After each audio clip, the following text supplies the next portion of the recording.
Israel, US, Iran. How did this conflict start? And where is it headed?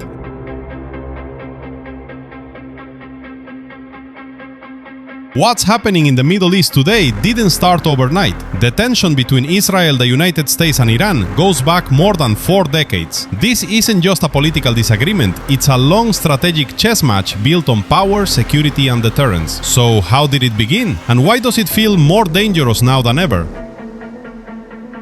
Where it all began. The turning point was 1979, the Iranian Revolution. The Shah, who was closely aligned with the US, was overthrown. A new government took power, openly critical of the West. From that moment on, Iran viewed the United States as a destabilizing force in the region. Washington, in turn, began treating Iran as a long-term security threat. For Israel, the situation was even more direct. Iran's leadership adopted rhetoric that openly challenged Israel's legitimacy. There wasn't a formal war, but a shadow conflict had begun. The nuclear flashpoint. In the early 2000s, Iran's nuclear program became a global concern. In 2015, a nuclear agreement was signed to limit Iran's enrichment activities. But in 2018, the US withdrew from the deal and reimposed sanctions. Iran responded by increasing uranium enrichment levels. That decision shifted the balance. For Israel, a nuclear-capable Iran is seen as an existential threat. For Iran, nuclear capability is framed as deterrence and sovereignty. And that difference in perspective is where the tension escalates. From shadow war to open tension.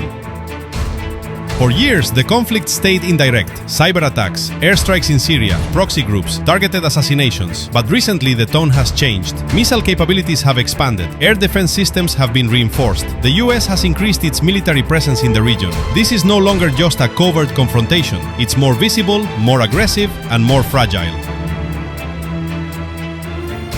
My analysis. At its core, this crisis is driven by 3 factors. First, security fears. Each side believes it is acting defensively. Second, regional power competition. Iran seeks greater influence across the Middle East. Israel and the US aim to contain that expansion.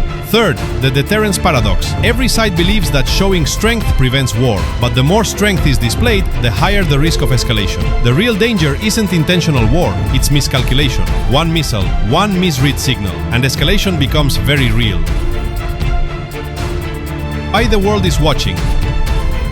This isn't just a regional issue. Energy markets react immediately. The Strait of Hormuz becomes a strategic pressure point. Global economies feel the ripple effects. Major powers can get pulled in, directly or indirectly. And once that happens, containment becomes much harder.